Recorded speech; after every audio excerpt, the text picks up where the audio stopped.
minhas amigas, meus irmãos, minhas irmãs.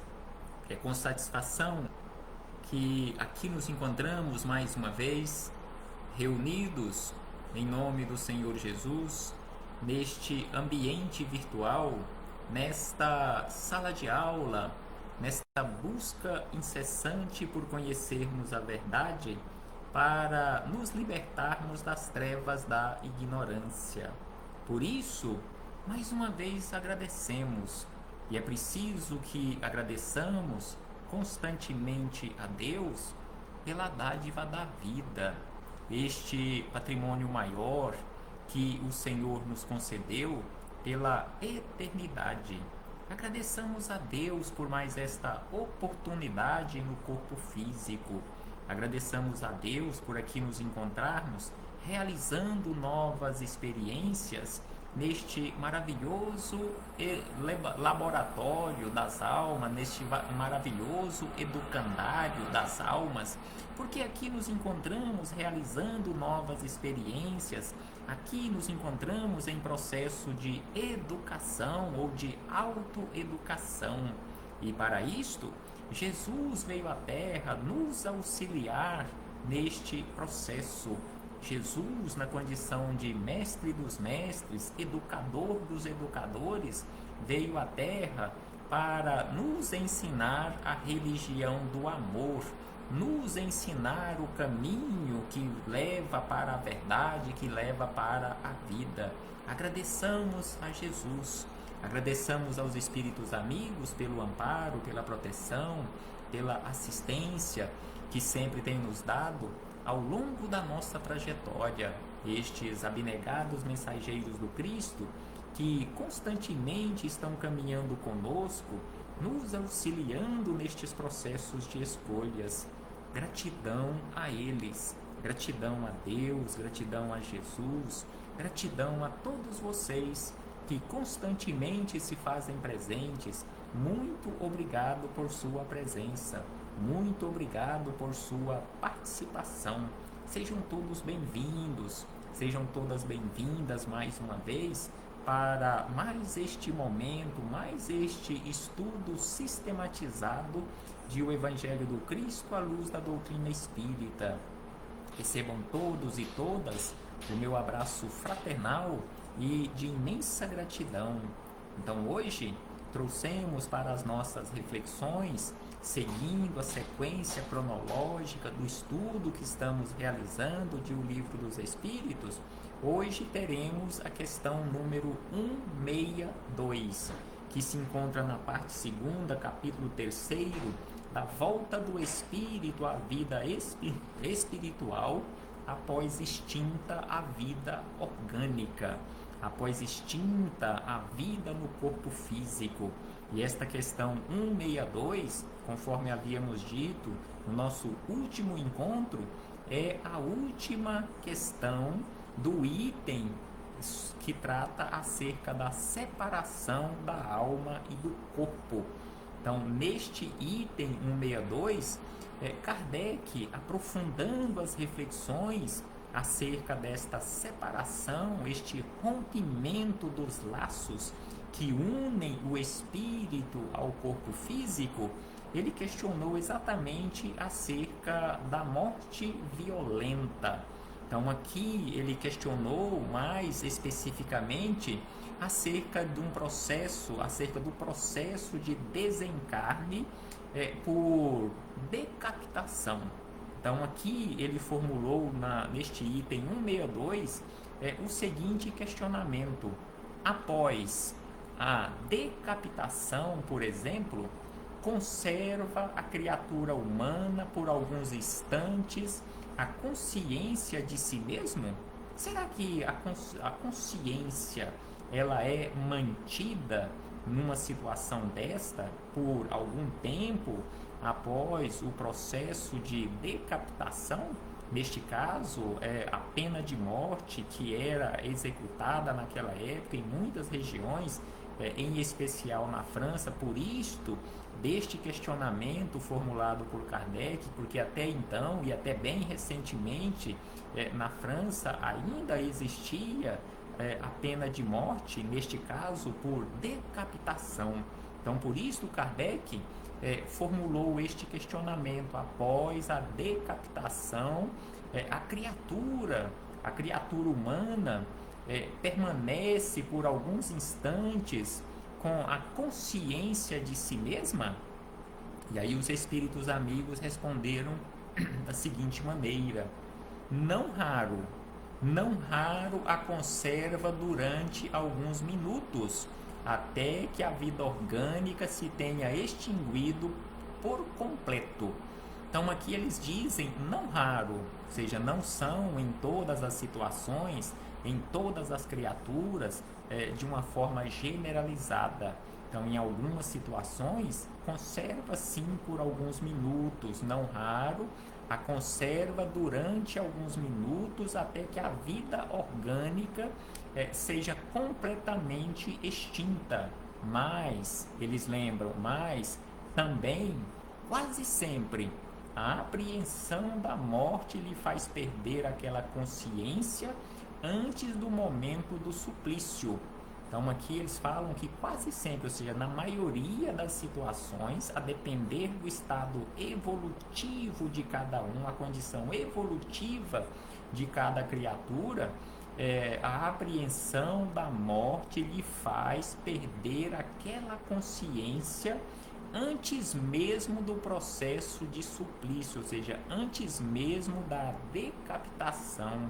E aí Kardec, esclarecendo e aprofundando um tanto mais acerca do assunto, deixou aqui por intuição e orientação da espiritualidade superior o seguinte comentário: trata-se aqui da consciência que o supliciado pode ter de si mesmo, como criatura humana e por intermédio dos órgãos, e não como espírito.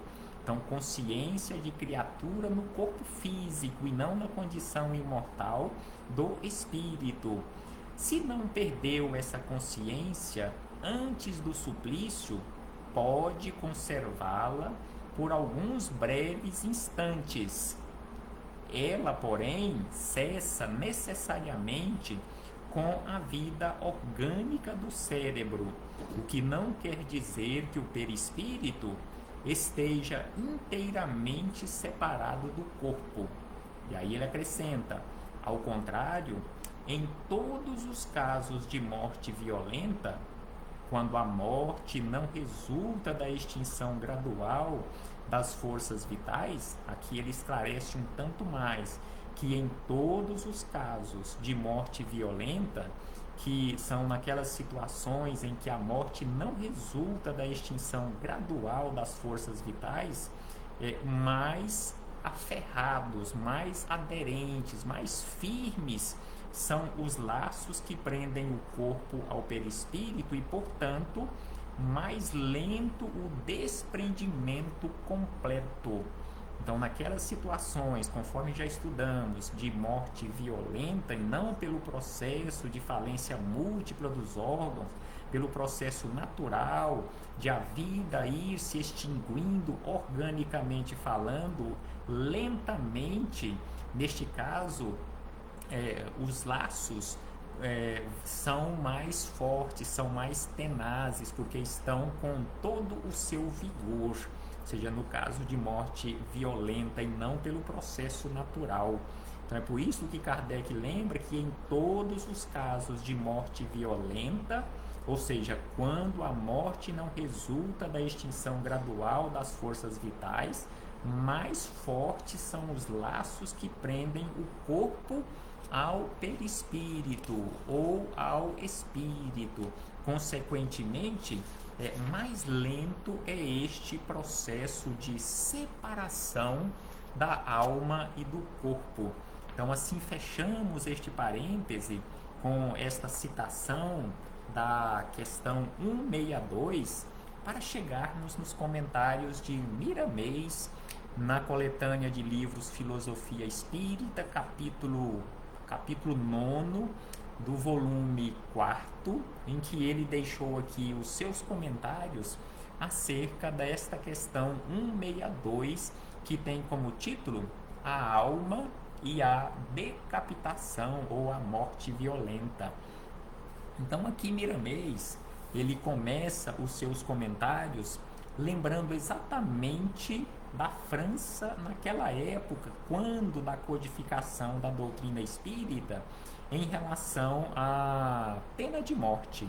Então aqui ele diz da seguinte maneira: por existir naquela época a guilhotina na França, o tema sempre vinha ao pensamento dos estudiosos e certamente por isso também foi feita essa pergunta aos espíritos superiores. Então aqui Miramês nos traz essa contextualização do motivo pelo qual Kardec foi intuído ou foi solicitado a realizar ou formular este questionamento, tendo como base o processo de separação da alma e do corpo através de uma morte violenta, pelo processo de decapitação, ou seja, separação da cabeça do corpo físico. E aí lembramos, conforme registros na história, que o último ser humano a ser decapitado na França aconteceu no dia 10 de setembro do ano de 1977, sendo que a pena de morte oficialmente foi abolida na França no dia 30 de setembro do ano de 1981. Por isso, Miramês faz aqui e deixou aqui esta referência, esta contextualização acerca do questionamento de Kardec aos espíritos superiores. E aí ele acrescenta que a resposta certamente não pode ser generalizada. Por isso que os espíritos superiores disseram que não raras vezes, e aí Miramês acrescenta que cada alma é um mundo diferente na sua estrutura espiritual e poucas são as que conservam a consciência no ato da decapitação.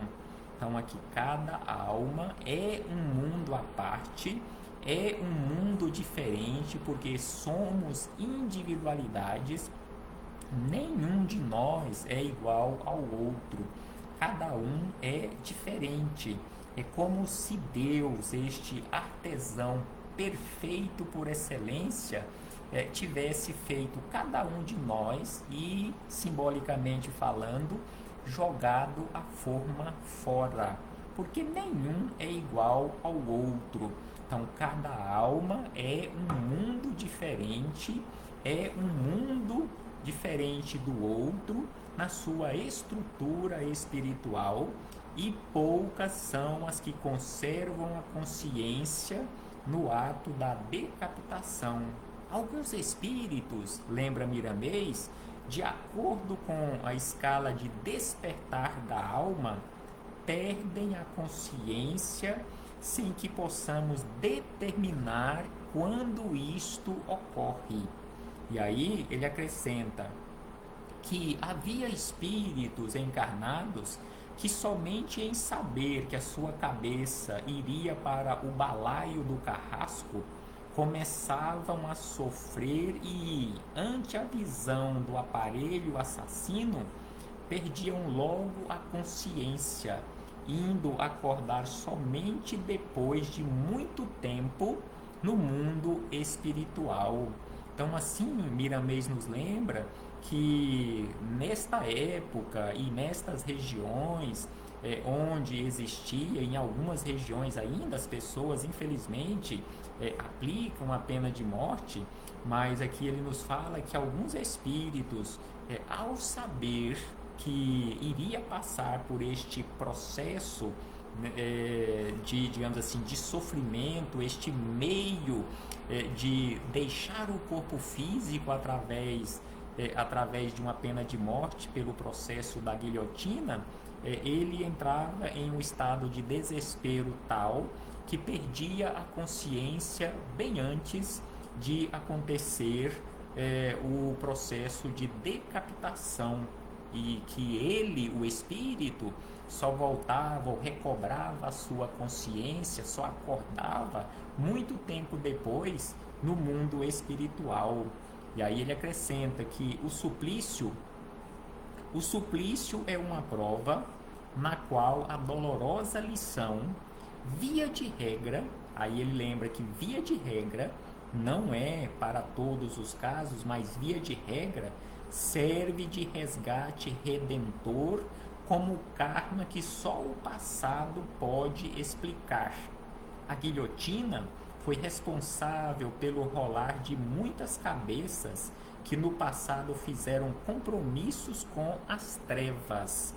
O inventor deste instrumento de morte foi inspirado por massa enorme de pensamentos inferiores, produzidos pelos malfeitores que deveriam morrer nele, como resgate do mal que cometeram no seio da sociedade. Então aqui Miramês também contextualiza acerca da invenção deste instrumento de morte, que a inspiração para quem criou este instrumento, para o inventor deste instrumento da morte, veio exatamente de uma massa enorme de pensamentos inferiores produzidos pelos malfeitores, que eles próprios deveriam passar por este processo de resgate por crimes que cometeram contra a sociedade. E aí ele acrescenta, mas nem todos que ali foram entregues, por isso ele diz que não podemos generalizar, porque nem todos que ali foram entregues ao carrasco impiedoso estavam movidos por dívidas de um tempo que passou. Não foram todas as pessoas que foram sacrificadas ali naquele processo de decapitação ou por qualquer outro meio de pena de morte, nem todas elas possuem ou foram movidas por dívidas de um passado distante ou próximo em relação à questão espiritual. Em muitos casos, foram processos de despertamento das criaturas.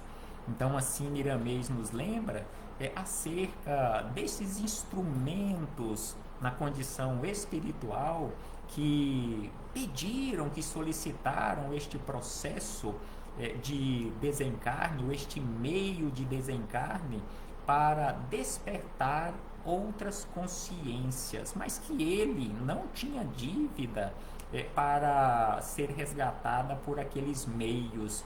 E aí ele acrescenta que alguns espíritos, antes de reencarnarem, pediram esse meio de retornar à pátria espiritual para exemplificar coragem e fé, mostrando por esse fato que existe o mundo dos espíritos e que ninguém morre. Então aqui Miramês nos lembra mais uma vez com outro ângulo de visão, que muitos espíritos antes de reencarnar pediram para que ao deixar o corpo físico, quando fossem deixar o corpo físico, eles pudessem exemplificar a sua fé, que eles pudessem voltar para o mundo espiritual através do processo da guilhotina, exemplificando a sua fé, mostrando por esse fato que o mundo espiritual existe, que a vida do espírito é imortal, que a vida continua.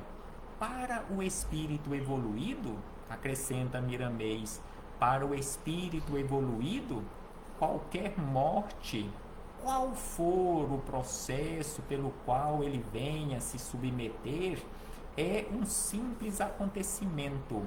Então, para o espírito esclarecido, qualquer morte a qual for preciso se submeter é um simples acontecimento. Ele não irá sofrer, ele não entrará em desespero, ele não entrará em pânico. É um simples processo, um simples acontecimento, como a de vestir uma roupa que se troca com alegria quando necessário. O medo de morrer, para o espírito ignorante, vem por força instintiva de conservação, de preservação da vida, e sempre passa dos limites por falta de conhecimento da verdade.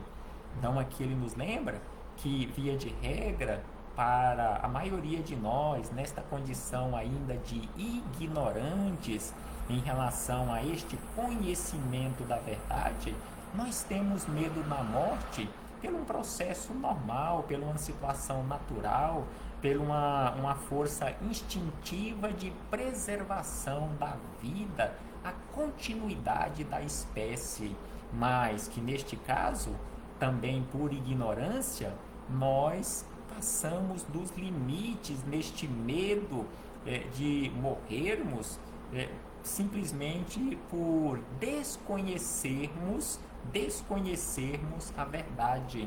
É por isto que Jesus nos chama a atenção para aquela necessidade do esclarecimento, do conhecer a verdade e nos libertarmos das trevas da ignorância. Conhecereis a verdade e a verdade vos libertará.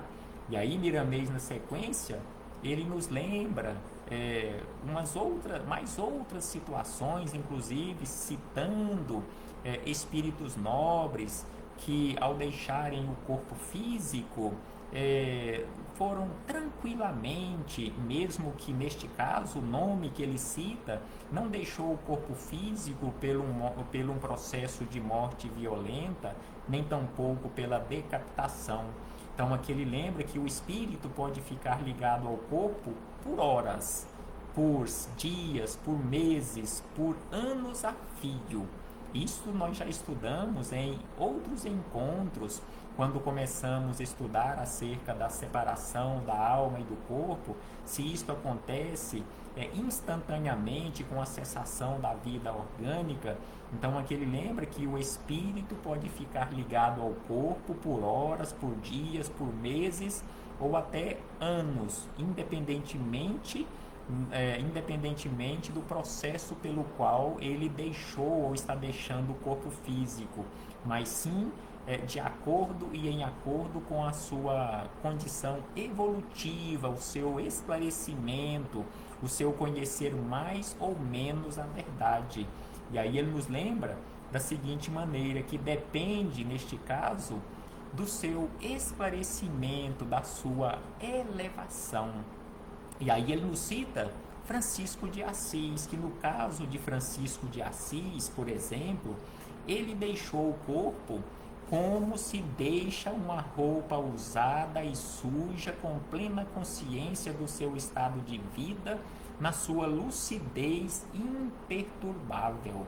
Então aqui, conforme havíamos dito, Francisco de Assis não deixou o corpo físico através de um processo de morte violenta, mas sim por doença, por falência múltipla dos órgãos, mas conforme relatos dos espíritos superiores, ele deixou o corpo físico exatamente conforme aqui nos lembra Miramês. Ele deixou o corpo como se deixa uma roupa suja e usada, com plena consciência do seu estado de vida, e ainda agradecendo aquele instrumento físico por ter lhe servido por quase 45 anos.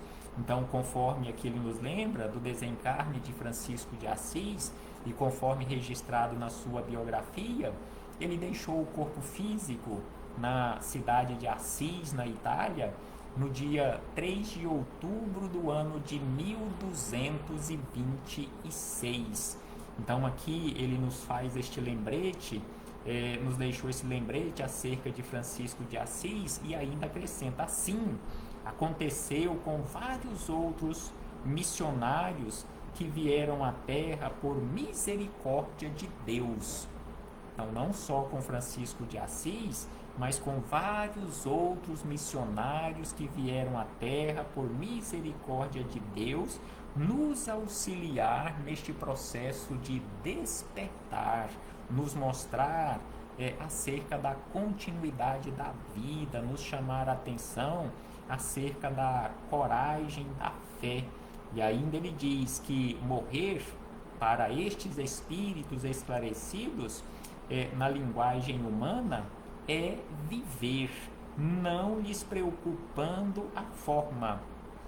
Então, para estes espíritos esclarecidos, e quando nós alcançarmos esta condição de esclarecimentos, morrer aqui no corpo físico simplesmente significa e significará para nós viver ou liberdade, deixar este instrumento físico e recobrarmos a nossa liberdade, não lhes preocupando a forma, ou seja, eles não se preocupam quanto à forma pela qual eles deixarão o corpo físico. E aí ele diz: escolhem a que mais pode consolar aos que os cercam e levá-los à fé e à confiança em Deus.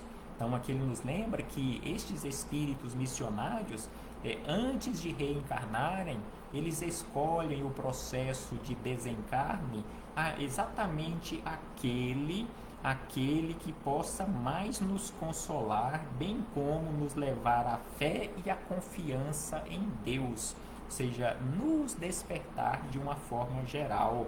Jesus submeteu-se aos braços da cruz para mostrar à humanidade que ela deve suportar todos os problemas da vida.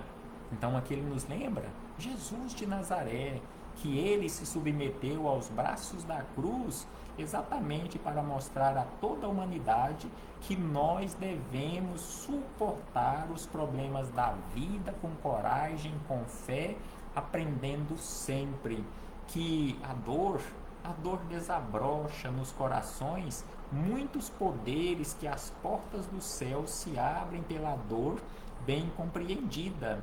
Então aqui ele nos lembra também que a dor desabrocha nos corações muitos poderes, que as chamadas portas do céu se abrem pela dor bem compreendida. Para cumprir sua promessa, Jesus voltou provando que a morte não existe. A missão do Espiritismo é essa também. Então Jesus voltou naquele processo que conhecemos com o nome de ressurreição, o ressurgir, exatamente para mostrar que a morte não existe, que a vida continua. E uma das missões da doutrina espírita é exatamente esta: nos mostrar acerca da continuidade da vida, de que a morte não existe.